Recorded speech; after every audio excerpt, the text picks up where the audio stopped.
Aqueous solutions can be further broken down and described as either being a strong, weak, or non-electrolyte, depending on the properties of the substance being dissolved.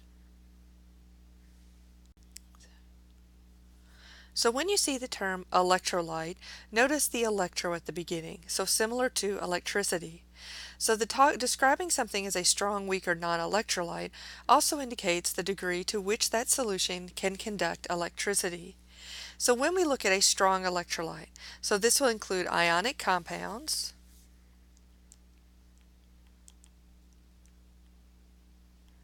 and our strong acids and bases.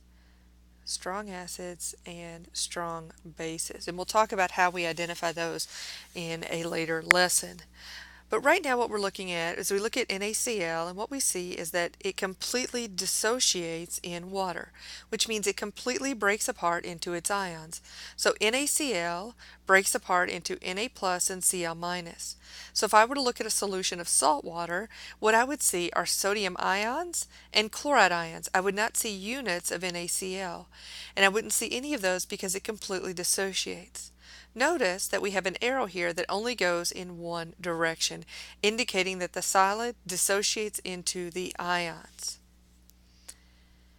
When I look at weak electrolytes, what I see is that this is a weak acid, so we'll typically see this for weak acids and weak bases.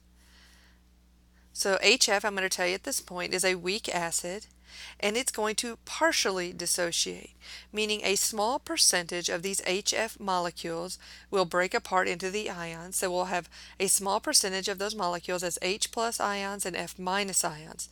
The majority of these molecules will stay as HF in that solution. In this case, notice that we have a two-directional arrow. This is called an equilibrium arrow. And what that represents is that the reaction is going in both the forward and the reverse direction. And we'll talk more about equilibrium later. For right now, know that it indicates that this is an equilibrium process, that the reaction can proceed in both directions, and that it represents a weak electrolyte because not all of the HF will dissociate into my ions. The last classification is a non-electrolyte. And so an example of this is sugar, table sugar, also known as sucrose. And so sucrose, to an extent, will dissolve into a certain amount, will dissolve in water. And so what we see is that we have a molecule here, a molecular compound, and it shows a one-directional arrow because it's all dissolving in water. But notice that the chemical formula of the product looks exactly the same as the reactant because it stays completely intact in that solution. So we don't see any breaking up into ions. And we tend to see this for molecular compounds.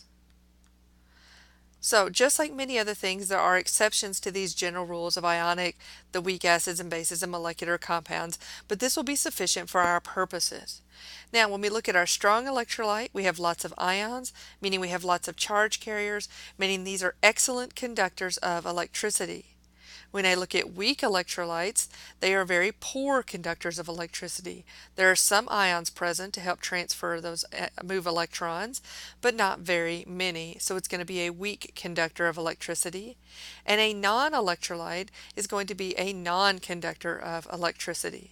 So HF, if you've heard about it, can be a very nasty acid, but it's considered weak because of its dissociation into ions is at a very low percentage, not because of the damage it can do.